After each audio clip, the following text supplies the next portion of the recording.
real estate, you are at everybody's beck and call, yeah. and your phone Being a rings. part-time agent. Yeah, it just doesn't. successful Yeah, and doesn't successful, it exist. doesn't work. And then you set a bad reputation for yourself that you don't contact people back, or you're too busy, or this, that, and the other. So just do it when your calendar and your life is clear. I wouldn't change it any other way.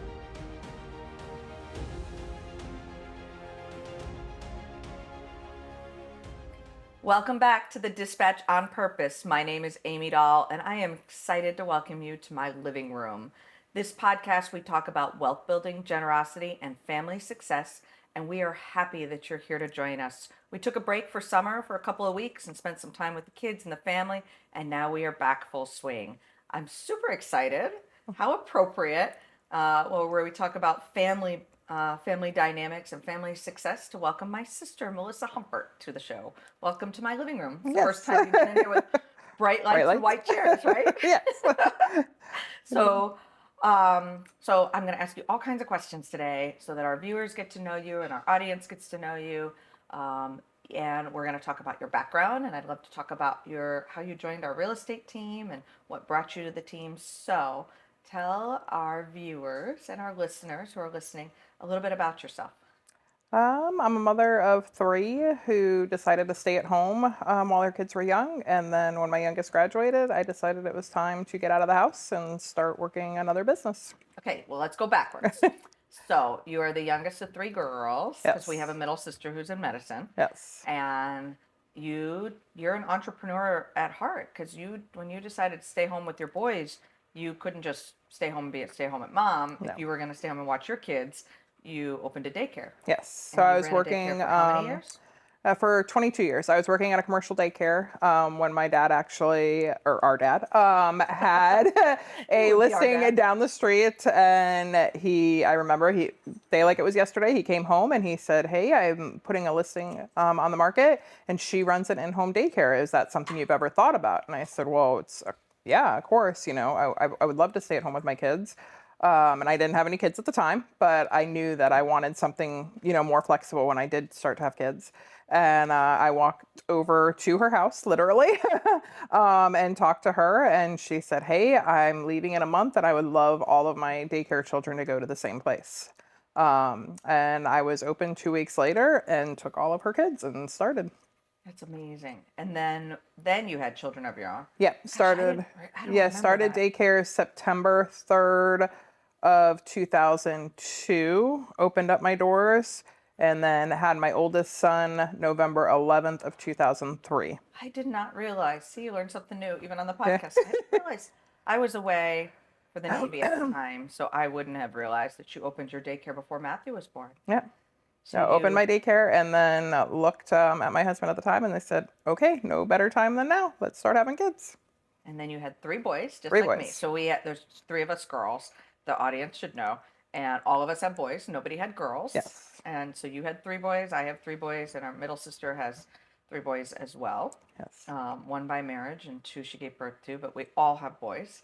And so you stayed home your whole goal was to stay home all the way through their schooling, correct? Originally, it was because I got my real estate license when I was pregnant with my second one with you.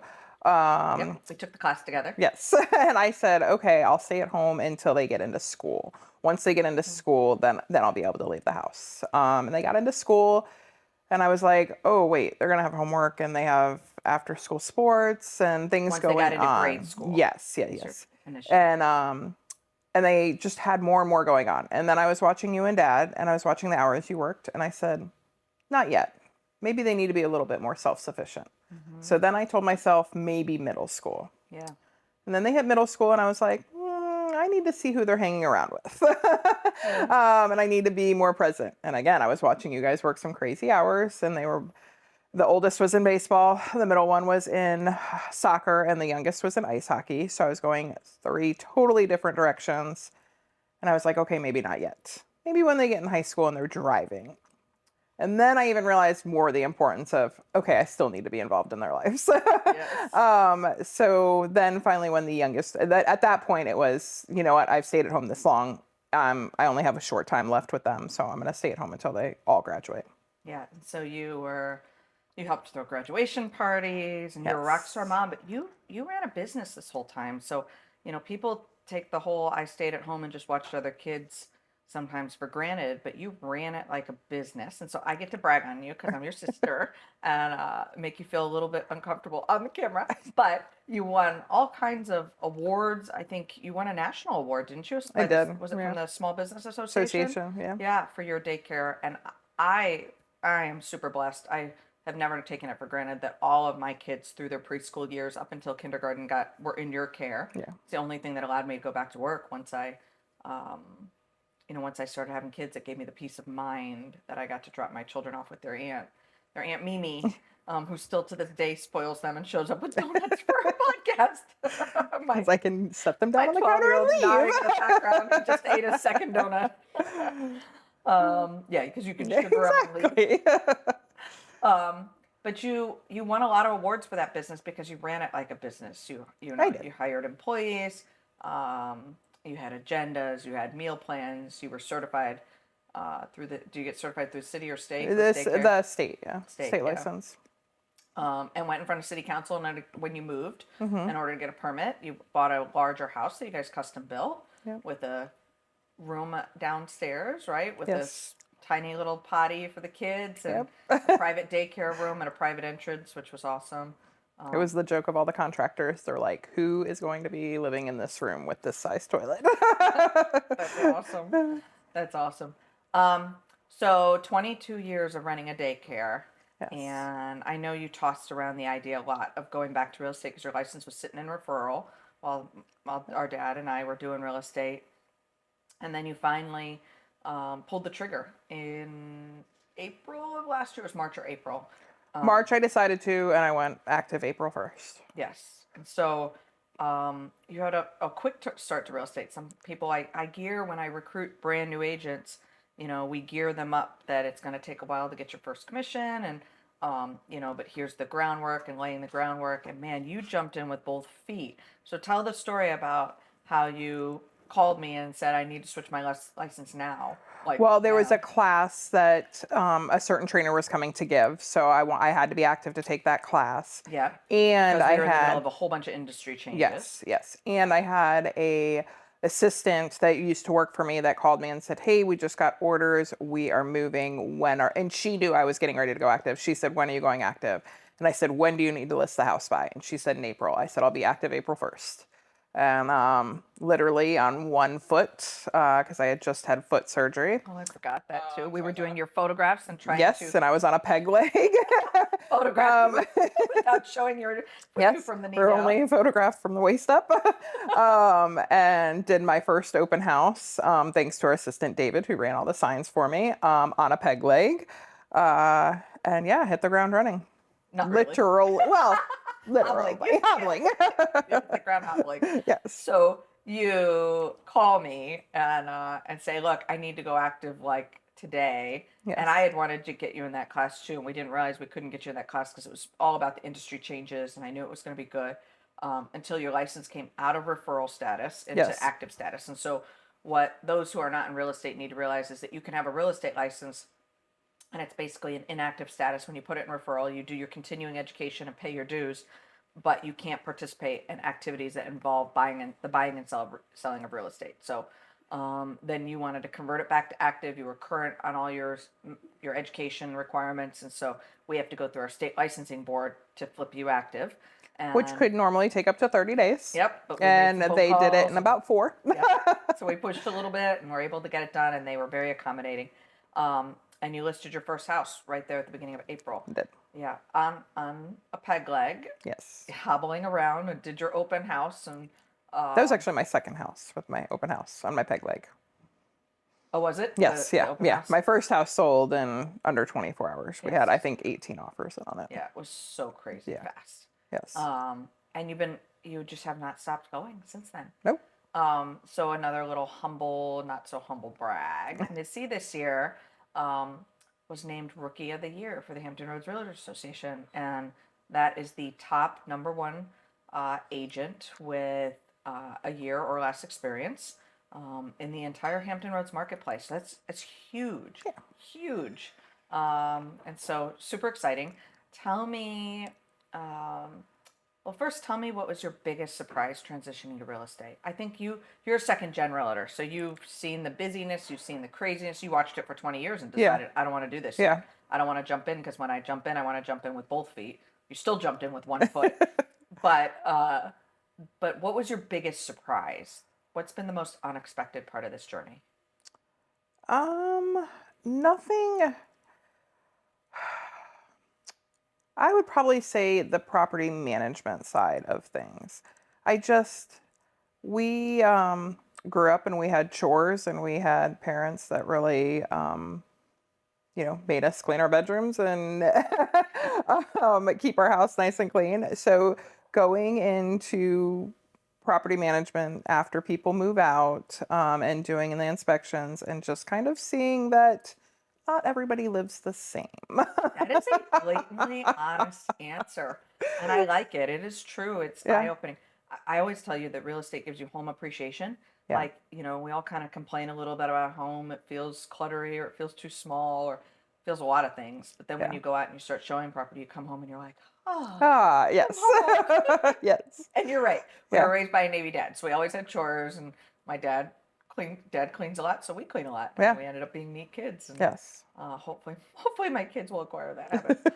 um, so what has been the most enjoyable part for you about being in real estate?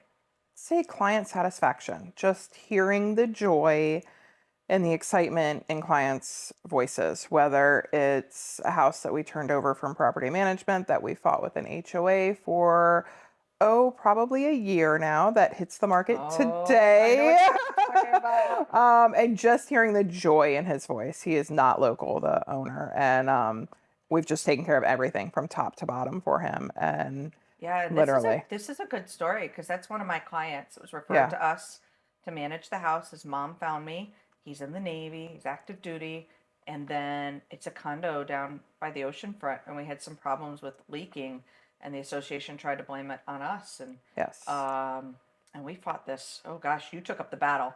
You had fire in you, which is part of the reason that you're listing it too, is because you did so much work.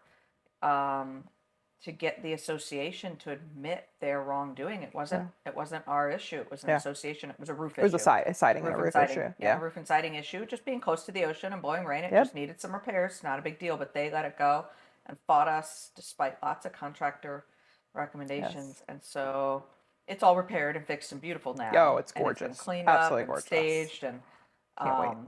and the association has got a good contractor now that you've become intimate friends Yes. with. But you're right. That is exciting. Yeah. And especially for somebody who wasn't here, an owner's military couldn't battle it, Yeah. take up the fight himself. Yeah. He did, what he could, but No, but when an HOA doesn't want to pick up the phone, you show up in person. you've definitely never shied away from that. So tell me, do you have any other good stories about where I mean, I would agree with you. I think the best part about real estate is really serving people. And that Yeah. was probably, I wouldn't say my biggest surprise, but my biggest kind of aha moment that I was nervous I couldn't do sales. And real estate isn't sales; it's helping No, it's people do something. relationships. Yeah, Yeah, it's that they were relationships and keeping them calm and just steady helping through them do the. something they were gonna do anyway. Yes, yeah, You just yeah, get and to just guide guiding them. Yeah, Yeah. just guiding them. Yeah, and you're right, keeping them steady. So Yes. tell the story because you just got a gift from one of your clients that I really did. love. Do you know what I'm talking Yes. about? Okay, go ahead. So another just gratification moment is seeing a property that needs some help, whether it be a rental or a sale. And I had clients who, wanted land, they wanted brick, they wanted certain things in the Hickory School District. Knowing their price range and knowing what their options were, she said, "Hey, I'm not afraid of a fixer-upper." And she is Famous last words. yes, and she is a NICU nurse who works crazy hours and was going back to school at the same time. And just, I'm like, "Are you sure you're not afraid of a fixer-upper?" She's like, "Promise, I'm not." I'm like, "Okay, if you say that, then I will jump on board and we will,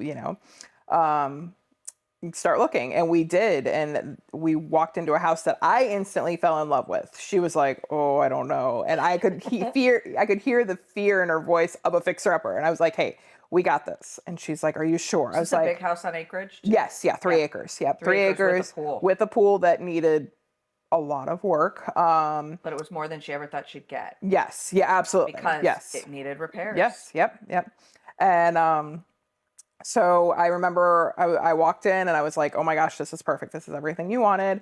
And then she kind of set it aside, and we went and looked at a few other things over the course of a week or two. And then we went back to it, and I went back to the agent, and sure enough, she put an offer in, and I got contractors over there.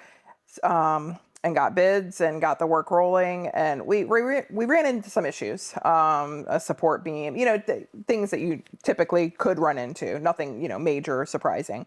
But through it all, she was like, are you sure? Are you sure? And I kept telling her, I'm like, we got this, we got this. We will end and it'll all be good, and you will have the dream house that you've always wanted. And so she said, hey, I've got something for you. So I After it's all said and done. All said and done. And a few months after, because she was like, oh my gosh, I thought I gave this to you. And then she found it. And so she called me and she's like, why don't you come by, see the house? And I've got something for you. And I said, okay. And so I did. And as I'm opening the gift, in the bottom of the gift is this box. And in it is a mirror that's engraved, we got this. I love it. And she's like, those were your famous last words. And in the end, we did. And they love their house. And it's absolutely gorgeous. And they have, instant equity in the house, because it was priced because they knew it needed work. Yeah, it was awesome. Yeah.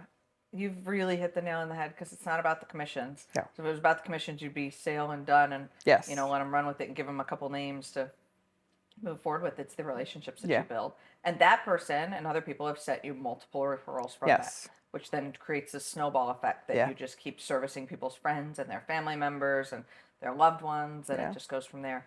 You can teach that to other agents, but until they understand it and they feel it, it doesn't make all the difference.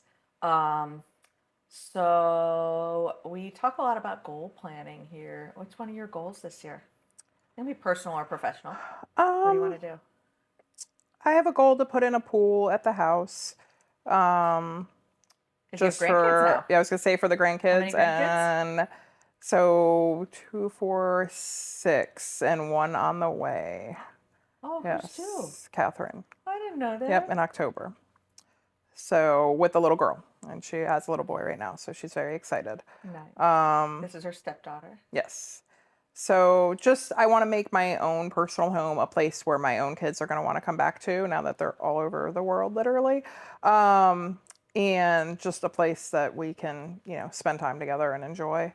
So yeah, just continue what I'm doing and Get that pool in. get the pool. Mom and Dad did the same thing, so that when we all gather at their house, yes. and the kids and grandkids all come back. I Yep. think we're going out there today to go swim in the pool. Yes. And your boys are all in college. 2 are on Army ROTC scholarships. The oldest is actually at Army Basic Training right now between his junior and senior year in Fort Knox, and at Rose-Hulman studying civil engineering. The middle one is in 29 Palms, and just joined the Marine Corps. Just finished boot camp. Just finished boot camp, and will be done at the end of August. So we'll know if he's either going to Japan or coming back on the East Coast. No chance he'll stay in California? Is it Japan? That's his last choice, is California. So it'll probably be Japan, Hawaii, or somewhere on the East Coast. East Coast is his first choice. Thank you. I'm come back home. surprised. I thought he wanted to go to Japan. He did. But I think being away from home as long as he has, he's like, oh, maybe I'll come back home.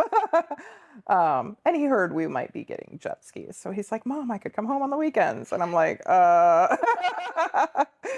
But, and then the youngest is also at Rose-Hulman going into his sophomore year studying civil engineering.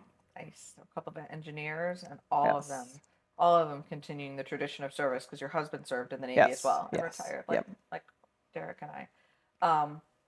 And if you had advice for anybody who is getting into real estate, so you and I did this differently, and opposite, and it's really interesting to see now because, so I'll back up. I started to ask you a question, and then I filled it in, which I do a lot. So you and I did this differently. Yeah. So you waited and raised your kids and then got into real estate when they were out of the house. And I started with no kids because when we got our license, neither one of us had kids. Or no, you did. I didn't. Yes. I was pregnant with my second.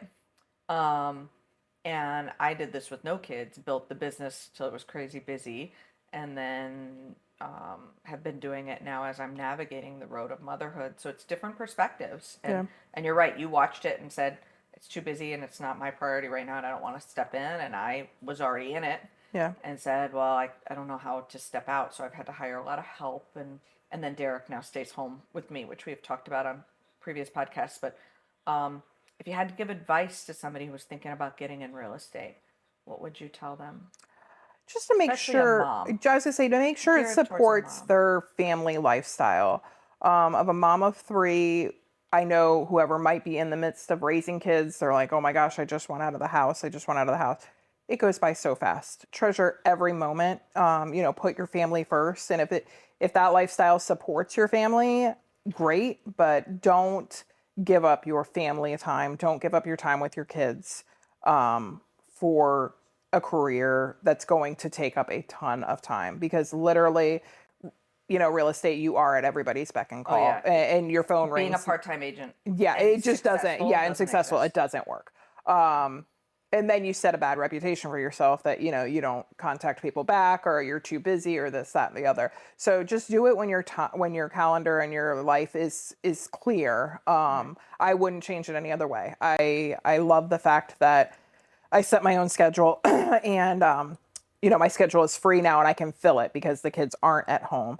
But when they do come home, or we can schedule trips, I can set aside family time and work time. Yeah. I couldn't have done that 10 years ago. It would have came in the way. Well, and it's never too late. You jumped No. in your mid-40s. No. And started a whole second career. Yeah. And in some ways, when I'm talking to other agents, my older agents bring I say 40s as somebody who's 48, my second career agents, I guess is what I should say. They bring a wealth of knowledge. A lot of times they've bought and sold multiple homes, and, so they bring a different perspective and dynamic. They're moms and they've had other careers and they know what it takes to be successful. My younger agents bring, fire to the game and a passion that, and usually a knowledge of technology that Yes. mid-40s agents don't have. But it's never too late, and No. to kind of reinvent yourself and start again and do something different. You said something that, I touched on. I wouldn't change it any other way either, having done it the other way. It's just different. You at night now can work all night like I used to do when I was in my 20s. Yeah. And I have to cut off, in order to focus on the kids. And my advice to moms who are doing this with families already, who are still home or just getting into it, is to become really, really good at time blocking and earmarking time with your kids. Yeah. And hard scheduling it, and don't be afraid to hire help. It was my coach that told me, people don't want me, they want the level of service I provide. Yeah. So it took a lot for me to start working. We have Jen Simpson, who's been on our show, and you now with the team, to be able to take my clients and say to my clients, okay, I'm here some days, but Missy's going to step in and help us show properties, and Jen's going to step in and help us show properties, and it's a team effort and a team affair. And I was really scared in the beginning that people were going to be like, well, I don't want that. And instead they're like, oh, I get 3 for the price of 1. I get help from Yeah. your entire team. And we all operate the same way. Yeah. You guys both started with me from the ground up. So it's exciting and it's nice. And that guarantees that we always have somebody there for your clients. Yes. Yes. So I would say to agents who are starting with kids, or anybody starting a new business but having family at home, to not be afraid to surround yourself with really good help so that you can still provide the level of service you want to provide, but not shortchange your family. Yeah. So, all right. Big plans for the rest of the summer? Little plans, not big plans. Going to see the oldest graduate. Going to see the middle one graduating graduate. from- The Army, his Army basic training. Yep. Going to the Mets Angels series next week. Missy's Go a big Mets. Yeah. So that's like our big trip. My husband's aunts are coming out from California and meeting us in New York. They are Yep. huge Angels fans. And Missy's a diehard Mets fan. Yes. So who are you cheering for? The Mets. I will be the only one. All 4 of us. They will all be in Angels gear, but I will be in my Mets gear. We're a big baseball family, so I have to yes. note that the day this is recorded, the Cubs are ahead. Of the Hey, Mets right now. Might not be the case. Cubs are ahead of the Mets. We're just going to note that for the record. And yeah, and going to see the oldest graduate Army basic training, and then going to see the middle one graduate his school, and then they start school the end of next month. So back into the swing of things. Fun. Well, I look forward to watching you succeed. I get a front row seat. It's awesome. I just couldn't be more grateful to have you and Jen both on the team, and watching you guys grow and thrive, and knowing that I always have help, and that we've really, the bonds that we've formed and the families we've been able to help is just amazing. Like I could not be more grateful. This is my dream for me. And so thank you. I know Thank it's you. uncomfortable. Thanks for coming on the show and for telling our listeners all about you Thanks. and your journey. And hopefully there's somebody inspired out there who's thinking about starting a second career now that their kids have graduated and, flew the nest, that they can, that it's never too late. No. Never too late to start Nope. again and rebrand yourself and start a new career. Thank you for joining us this week on the Dispatch on Purpose. We are super excited to be back with you from our summer break. Tune in, watch us on Spotify, YouTube, and all your streaming channels. We'll be back every 2 weeks bringing you new guests to talk about wealth building, generosity, and family success. Until next time, bye-bye.